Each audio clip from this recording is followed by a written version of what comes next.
what it was like for you with all of the grit and all of the makeup that you had to be such a great competitor.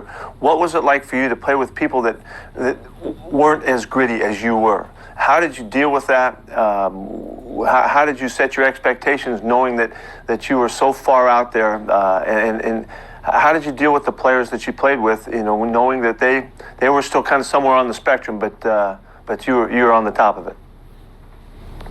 Good question. It's a great question. My response might sound a little tough, but I'd kill him. I'd bury him. It's tolerance for that and the kind of culture that the Laker organization stood for winning championships is not tolerated. You're going to show up to play, and you're going to lollygag through this scrimmage, through this drill. I'm going to beat you.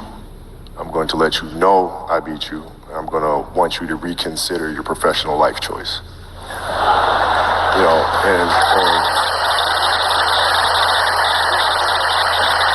And for the most part, people will say, okay, that doesn't make a great teammate. Well, I'm not here to be a great teammate. I'm here to help you win championships. So there's a difference.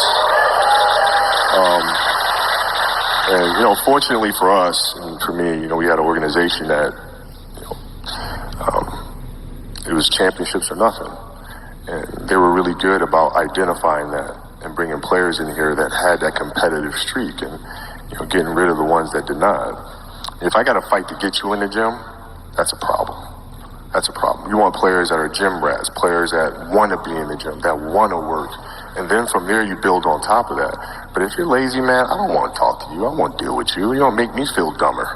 You're going to lower my level. I don't think so. You can go over there. There's plenty of teams in here where you'll fit right in. But you mentioned... At the time, they were right down the hall from us. What did you know and learn at the end of your career that you wish you knew at the beginning? Understanding empathy and compassion. Right? Because as a young kid, when I came in the league, it was like, I'm driving this way, and either you're going to be on the train or be on the track.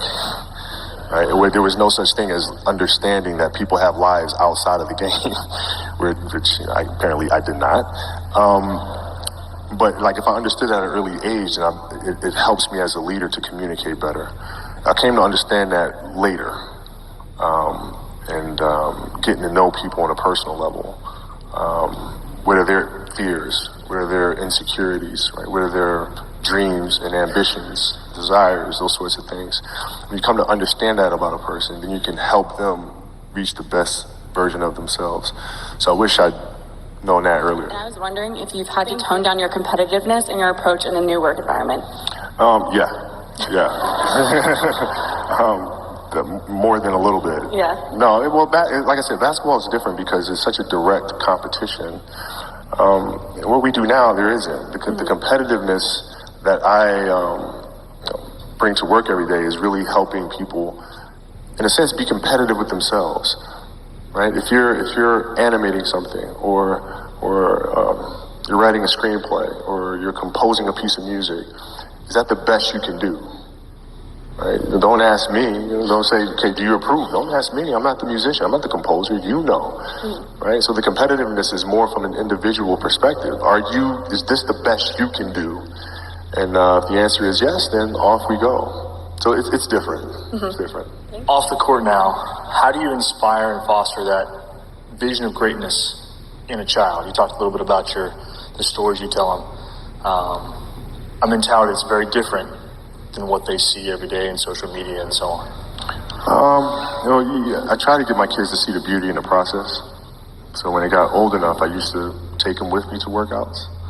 And they used to be over there kicking a soccer ball around or whatever, but they would see. Right? It's not just sitting there and watching them, but they would see. They know I'd get up at 4 o'clock in the morning. Right? They know I'm training again. And just filmed their basketball. I mean, they were there with me as I was writing it and going through the animation process, going through step by step. And I think the important thing that we can do as parents is to lead by example, but also encourage our children to think incrementally. Not to say, okay, I want to be like, Gianna, for example, my daughter who plays basketball now. She said, Dad, can you teach me how to play basketball? I'm like, sure. She's like, okay, I want to be better than you. I'm like, all right, cool. Let's start with 15 minutes a day, right? And for 15 minutes a day, we just stood right in front of the hoop and just shot, right under the hoop. We didn't move around, we didn't do any dribbling, just 15 minutes a day, just shoot here, right? And you do that for a month and a half. And then next month you step back. And the next month you step back again. And then you start working on dribbling, right? And so I think through actionable things is how we teach our children, right? Because we can sit there and tell them, we're a kid, we didn't listen, right?